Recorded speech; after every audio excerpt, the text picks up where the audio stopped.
বড় বড় model, cute cute নায়িকা, সুন্দরী সুন্দরী আপা, তোমাদের বলতেছি তোমরা আর 16 Pro Max কিনতে পারবা না।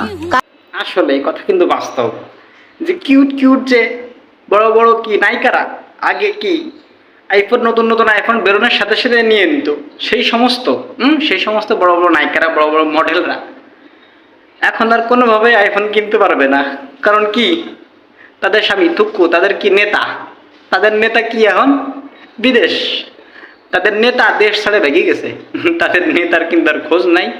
তারা কি এখন আর কক্সবাজারে যায় আইফোন গিফট নিতে পারবে না, কারণ তাদের নেতা দেশে নাই, তাদের নেতা কি ডাবল খেয়ে ভেগে গেছে বিদেশে। সুতরাং কি দাদু, তারা কিন্তু কি iPhone 16 আর কিনতে পারবে না, তারা আর কিনতে পারবে না iPhone 16। কথা কিন্তু সত্য, তাদের নেতা বিদেশে, সুতরাং তারা iPhone 16 কিনতে পারবে না।